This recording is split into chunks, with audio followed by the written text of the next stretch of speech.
Bismillahirrahmanirrahim. Assalamualaikum warahmatullahi wabarakatuh. Puji syukur atas kehadirat Allah Subhanahu wa Ta'ala yang telah memberikan rahmat, hidayah, dan taufik sehingga kami dapat menyelesaikan tugas makalah tauhid yang tentang pengertian dan sifat Allah dengan tepat waktu. Adapun tujuan dari penulisan dari makalah ini adalah untuk memenuhi tugas dari Bapak dosen, Bapak Eko Zulfikar. Selain itu, makalah ini juga berjuang untuk menambah wawasan tentang pengertian Tuhan dan sifat-sifat Allah bagi para pembaca makalah ini. Kami menyadari bahwa makalah yang kami buat ini masih banyak kekurangan, masih jauh dari kata sempurna. Oleh karena itu, kami mohon untuk saran dan kritik dari para pembaca makalah ini agar kami bisa memperbaiki atau mengislah makalah ini dengan tepat dan benar.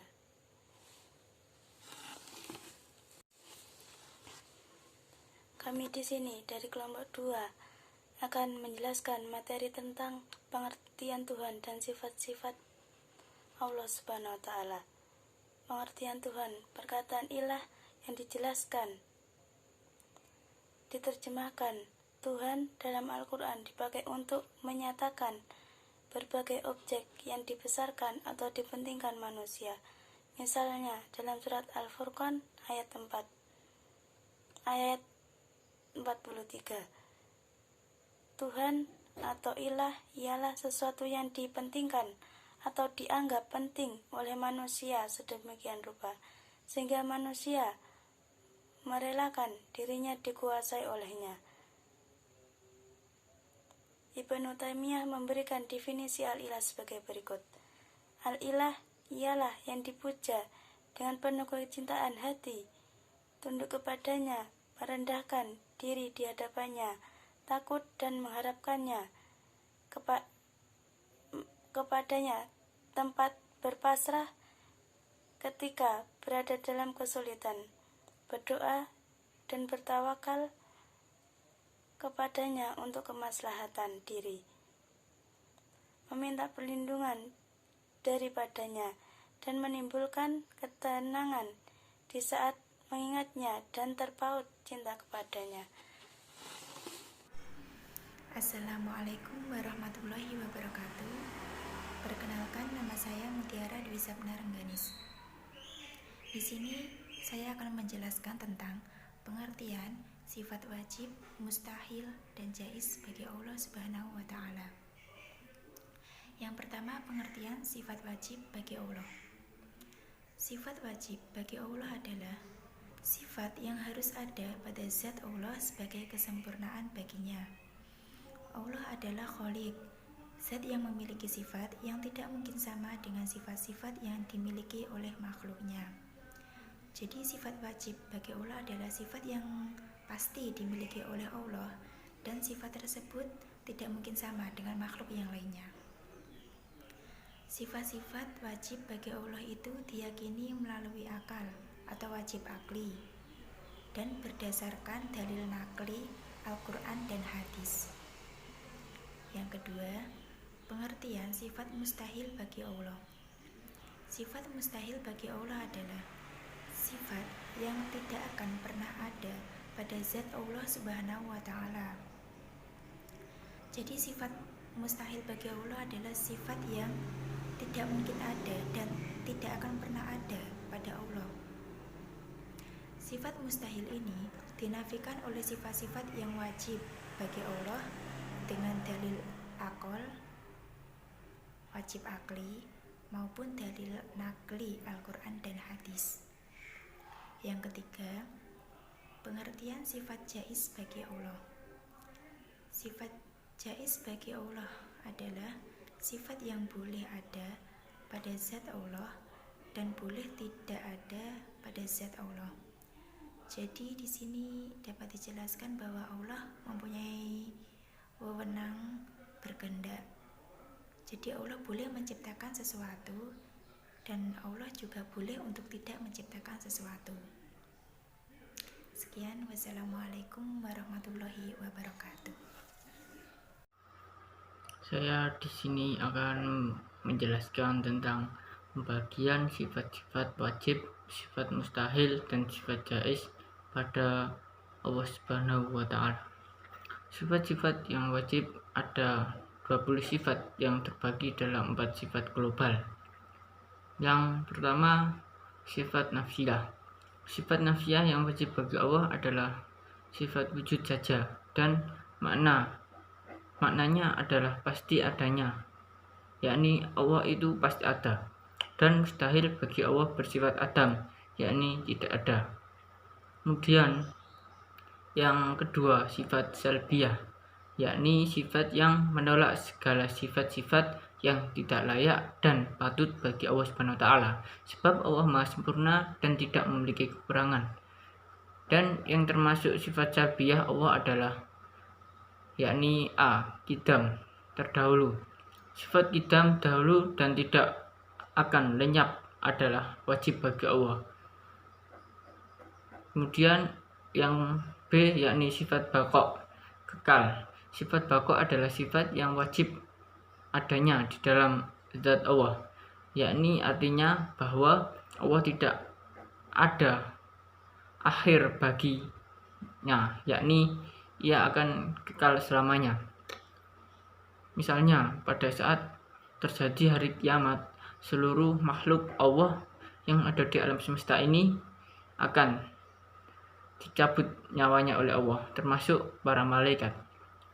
Dan pada saat itu Allah saja yang masih hidup.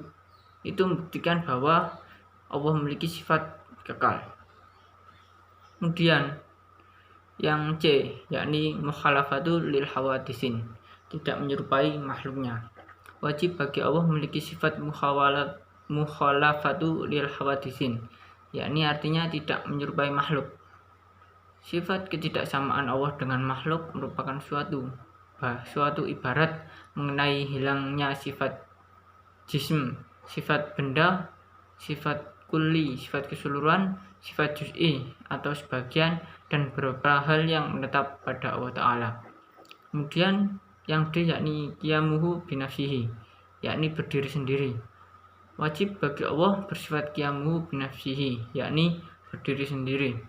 Arti sifat ini dijelaskan melalui 2 perkara, yakni perkara pertama bahwa Allah tidak membutuhkan ruang yang akan ditempati.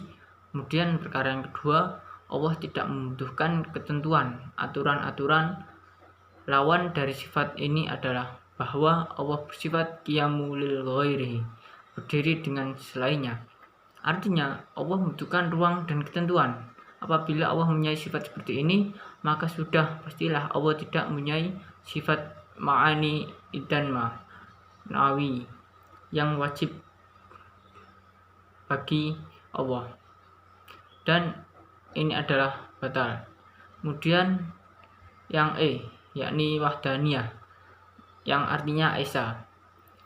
Wajib bagi Allah bersifat wahdaniyah dalam 3 perkara, yakni pertama wahdaniyah dalam sifat, kemudian yang kedua wahdaniyah dalam zat, kemudian yang ketiga wahdaniyah dalam af'al atau perbuatan. Kemudian dengan sifat wahdaniyah ini maka akan menolak pada kam yang 5, yakni pertama kam muttasil di dalam zat, ialah tersusunnya Allah dari beberapa bagian. Kemudian yang kedua kam munfasil di dalam zat, ialah di bilangan yang sekiranya terdapat Tuhan kedua, dan seterusnya. Dan poin yang pertama dan kedua ini tertolak oleh sifat tunggal zat Allah Subhanahu wa Ta'ala. Kemudian yang ketiga, yakni kam muttasil di dalam sifat, ia bilangan bagi sifat Allah dalam satu jenis seperti sifat kudrat dan sebagainya. Kemudian yang keempat, kam munfasil di dalam sifat, ialah bila selain Allah mempunyai sifat yang menyerupai sifat Allah seperti Zaid mempunyai sifat kuasa, di mana dengan sifat ini ia bisa mewujudkan atau meniadakan sesuatu. Dan sifat-sifat yang lain seperti irodat dan ilmu. Kedua poin ini juga ternafikan oleh tinggalnya sifat Allah. Kemudian yang kelima yakni kamun fasil. Dalam perbuatan ialah apa yang dinisbatkan kepada selain Allah dengan jalan mencari dan melihat atau bekerja dan berusaha. Dan kam ini tertolak oleh sifat tunggal Allah di dalam af'al atau perbuatan. Adapun lawan dari sifat wahdaniyah adalah ta'adud, yakni berbilang. Kemudian yang C, ini lanjutannya dari bagian 20 sifat Allah yang terbagi 4 tadi, yakni yang C, sifat ma'ani. Yang termasuk sifat ma'ani adalah pertama, kudrat. Wajib bagi Allah mempunyai sifat kudrah, dan sifat ini merupakan aplikasi dari sifat wujud yang telah dahulu dan selalu menetap pada zat Allah. Dengan sifat kudrat ini, Allah akan mewujudkan atau meniadakan segala sesuatu kemungkinannya yang sesuai dengan kehendaknya. Sifat kudrat ini mempunyai 7 ta'aluk atau kebergantungan, yaitu ta'aluk pertama yakni ta'aluk suluhid qadim, yakni kebergantungannya bersifat lazim di zaman dahulu. Kemudian ta'aluk yang kedua yakni ta'aluknya sifat kudrat dengan mewujudkan kemungkinan yang sebelumnya tidak ada. Kemudian ta'aluk yang ketiga, ta'aluknya sifat kudrat dengan meniadakan kemungkinan setelah wujudnya kemungkinan tersebut. Kemudian yang keempat, ta'aluk sifat kudrat dengan mewujudkan kemungkinan seperti kebangkitan dari kubur. Kemudian yang kelima, ta'aluknya sifat kudrat dengan berlangsungnya perkara yang mungkin tetap tidak ada atau pada saat ada kemungkinan untuk terwujud dan sebelum wujudnya. Kemudian yang keenam yakni ta'aluk sifat kudrat dengan berlangsungnya wujud yang mungkin setelah tidak adanya. Kemudian ta'aluk yang terakhir yakni ta'aluknya sifat kudrat dengan berlangsungnya kemungkinan tidak berwujud setelah wujudnya. Artinya kemungkinan itu ada, kemudian tidak ada. Kemudian yakni yang kedua, irodat. Wajib bagi Allah mempunyai sifat irodat, berkehendak. Dengan sifat ini Allah menentukan perkara yang mungkin. Dengan sifat irodat itu dalam arti sebagian perkara yang mungkin wujudnya. Ada kalanya Allah mewujudkan atau meniadakan sesuatu sesuai dengan irodatnya. Kemudian yang ketiga, ilmu. Wajib bagi Allah mempunyai sifat ilmu, yaitu sifat telah ada dan terdahulu serta menetap pada zat Allah. Dengan sifat ilmu ini, Allah mengetahui sifat-sifat yang wajib, mungkin, dan mustahil adanya dengan segala macam. Kemudian yang keempat yakni sifat hayat. Wajib bagi Allah mempunyai sifat hayat atau yang artinya hidup. Sifat ini yang membenarkan bahwa Allah mempunyai sifat ilmu, kudrat, irodat, sama, basar, dan kalam. Hidup di sini terdapat pada zat Allah dan tidak disertai ruh seperti makhluk. Lawan dari sifat ini adalah maut yang artinya mati. Rasa kantuk ataupun tidur tidak ada pada zat Allah. Begitu pula dengan kerusakan ataupun kematian. Kemudian sifat yang kelima yakni sama dan basar. Wajib bagi Allah mempunyai sifat sama yang artinya mendengarkan atau mempunyai sifat maha mendengar, dan basar yakni maha melihat. Kedua sifat ini adalah sifat yang dahulu dan menetap pada zat Allah. Dengan kedua sifat ini, maka Allah menjadi jelas semua yang ada, baik yang berbentuk zat, suara, warna, dan lain sebagainya. Dan ta'aluk sifat sama dan basar ini ada 3. yakni ta'aluk yang bersifat pelaksanaan yang dahulu, yaitu hubungan sifat sama dan basar dengan zat dan sifat Allah. Kemudian ta'aluk yang kedua, ta'aluk yang bersifat perencanaan yang terdahulu, yaitu hubungan sifat sama dan basar dengan kita sebelum kita ada. Ya, kemudian ta'aluk yang ketiga, yakni ta'aluk yang bersifat pelaksanaan yang baru, yaitu hubungan sifat sama dan basar dengan kita setelah kita ada. Jadi hubungan sifat sama dan basar hanyalah satu, sedangkan sifat adalah banyak dan hakikat-hakikat sama dan basar pun berbeda-beda. Kemudian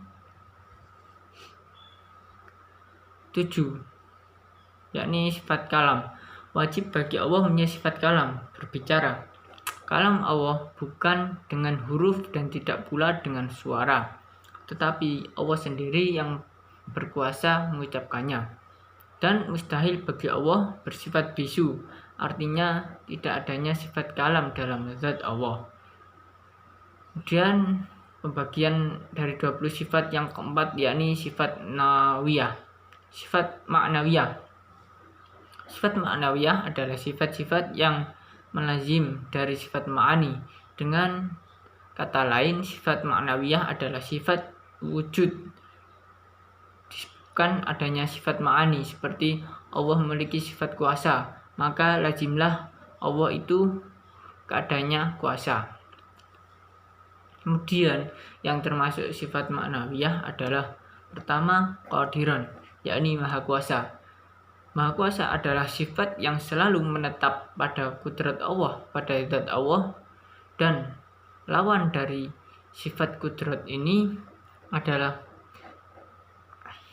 ajizan, yakni sangatlah lemah. Kemudian yang kedua, yakni muridan, maha berkehendak. Maha berkehendak adalah sifat yang menazim sifat iradat Allah, dan lawan dari kata iradat adalah karihan atau terpaksa. Kemudian yang ketiga, aliman, yakni maha mengetahui, yang melazimi sifat ilmu Allah. Lawan dari aliman adalah jahilan, yang artinya bodoh. Kemudian yang keempat, hayyan, maha hidup, yang melazimi sifatnya hanya Allah. Dan lawan dari hayyan adalah mayyitan, yang berarti mati. Kemudian yang kelima, sami'an, maha mendengar, yang melazimi sifat sama' Allah. Dan lawan dari kata sami' adalah a'ma, yang berarti tuli. Kemudian yang keenam, basiran, maha melihat. Kemudian dari lawan kata basiran ini adalah asoma, yakni yang berarti buta. Kemudian yang ketujuh, takliman, maha berbicara. Dan arti dan lawan dari kata takliman ini adalah abkam, yang artinya bisu. Kemudian sifat-sifat jaiz bagi Allah. Di samping sifat wajib dan mustahil bagi Allah adalah sifat boleh atau sifat yang dimiliki oleh Allah.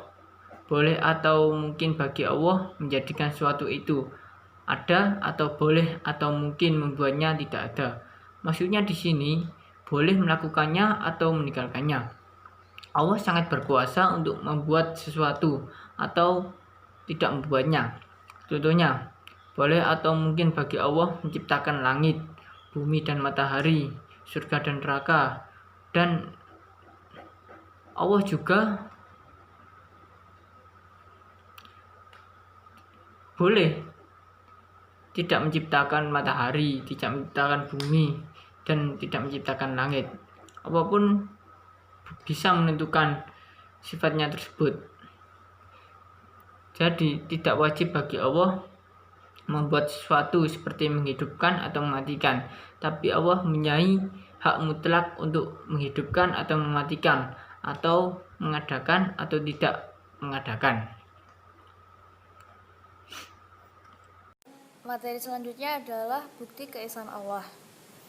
Yang pertama, di sini terdapat dari Fakhrul Razi dalam tafsir Al-Kabir menjelaskan bahwa surat Al-An'am memiliki dua keutamaan dibandingkan dengan surah-surah lain. Al-An'am diturunkan sebelum hijrah dan termasuk dalam surah Makkiyah. Dalam surah Al-An'am sangat menunjukkan bahwa Allah itu Esa, karena pada awal pertama ayat surah Al-An'am terdapat ayat Alhamdu yang artinya segala puji bagi Allah. Berarti sudah termasuk dalam suatu ayat yang menunjukkan keesaan Allah pada kala itu. Kemudian diuraikan juga bahwa karena kehendak dan keesaannya itulah kenapa awal surah ini dimulai dengan kata syukur. Alhamdulillah kan juga termasuk dari ucapan lafaz syukur.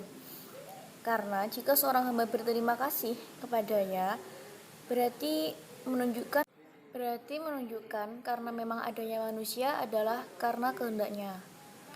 Jadi kita harus selalu bersyukur kepada Allah Subhanahu wa taala yang telah menciptakan kita dan ingin menjadikan kita manusia yang bermanfaat bagi satu dan lainnya. Selanjutnya, untuk meyakinkan manusia terhadap proses penciptaannya Tuhan, Allah memberikan lagi argumen dengan mengungkapkan proses penciptaan diri manusia itu dari tanah. Ya, seperti padanya Adam yang pada awalnya dibentuk dari ciptaan saripati tanah. Dan penjelasan ini terdapat dalam surah Al-An'am ayat terakhir. Jadi ayat pertama dalam surah Al-An'am mengajarkan kita untuk selalu bersyukur kepada nikmat Allah, sedangkan yang terakhir adalah untuk selalu mengingat bahwa Allah lah yang menciptakan dan bisa menghidupkan kita. Dan yang terakhir adalah pendapat dari Muhammad Husain dalam tafsir Al-Mizan yang menafsirkan bahwa kekuasaan Allah itu bersifat umum atau universal pada seluruh makhluk. Darinya sesuatu itu berasal dan darinya pula sesuatu itu akan hilang kembali ke tanah. Sedangkan dalam versi lain menurut At-Tabari, Al-An'am ayat 1 itu menjelaskan tentang keesaan dan keagungan hanya milik Allah. Kesempurnaan juga hanyalah milik Allah. Jadi kita sebagai manusia tidak layak untuk menjadi suatu hal yang sempurna, karena kesempurnaan hanyalah milik Allah semata.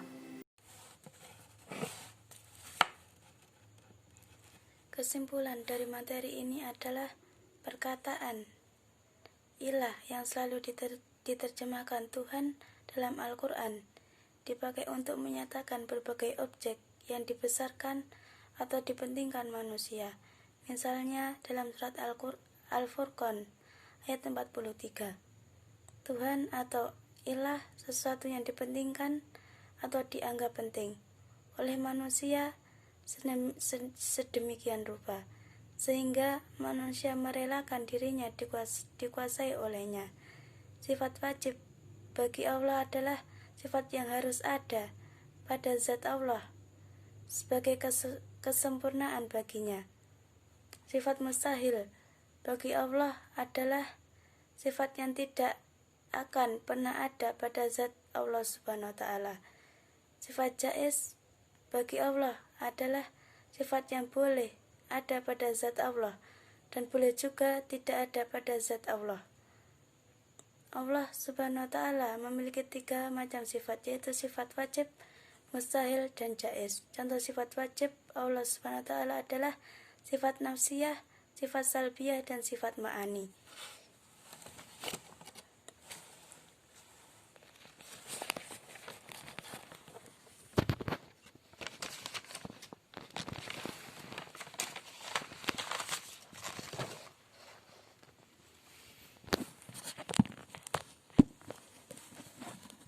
Di samping sifat-sifat wajib dan mustahil bagi Allah, ada lagi sifat boleh atau sifat jaiz yang dimiliki oleh Allah Subhanahu wa taala.